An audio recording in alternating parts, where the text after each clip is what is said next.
আসসালামু আলাইকুম গাইস, কি অবস্থা? ভালো আছেন? তো আবারও একটা প্রতিবেদন নিয়ে চলে আসলাম। এর আগে একটা প্রতিবেদন করছিলাম আমার দোস্ত সাগরের মুরগির পোল্ট্রির খামারে। তো এখন আবার সেলের টাইমে চলে আসলাম।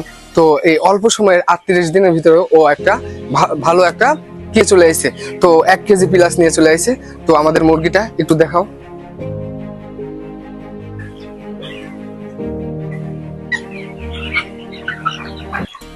হ্যাঁ, যা বলতেছিলাম, তো এই অল্প সময়ের ভিতরে যে আমার বন্ধু এত সুন্দর মুরগির গোদটা নিয়ে এসেছে, তো এই অনুভূতিটা তার কাছে কেমন লাগতেছে তার কাছ থেকে আমরা একটু শুনবো গাইস।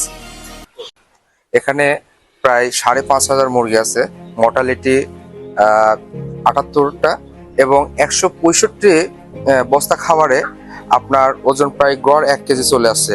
এবং ধন্যবাদ অবশ্যই আমার এখানে যে আমার ছোট ভাই কাজ করে। শুনলেন তার প্রতিভার কথাগুলা। আর এই খামারে যে অক্লান্ত পরিশ্রম করেছে আমাদের ছোট ভাই, তার মুখ থেকে ইমন, তার থেকে আমরা কিছু শুনতে যাচ্ছি। ইমন, কিছু বলো। আসলে বিষয়টা হচ্ছে মুরগি পালনে খুবই গুরুত্বপূর্ণ জিনিস, যেটা হচ্ছে মুরগিকে মনে করেন যে আপনার সঠিক চিকিৎসা এবং সঠিক খাবার, সঠিক সবকিছু দেওয়ার জন্য আমি সবসময় চেষ্টা করি মুরগিকে সঠিকভাবে খাবার দেওয়ার এবং মুরগিকে যত্ন রাখার, যাতে মুরগিগুলা ভালোভাবে এবং ভালো সুস্থ থাকে। আপনারা জানেন যে মুরগি পালনে অনেক খরচ হয় এবং অনেক মুরগি ছোট থেকে যায় এবং অনেক মুরগি বড় হয়ে যায়, কিন্তু আমাদের এই খামারে এখন পর্যন্ত এরকম কোনো সমস্যা হয় নাই। আমরা মুরগি পালন করতে পারতেছি খুবই ভালোভাবে।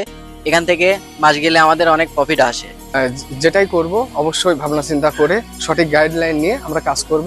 সফলতার পিছে আমরা দৌড় পারবো না, সঠিকভাবে কাজ করব, সফলতা আমাদের দুয়ারে চলে আসবে। তাই সব মিলাই গুছাই সবাই ভালো থাকবেন, সুস্থ থাকবেন, আমাদের জন্য দোয়া করবেন।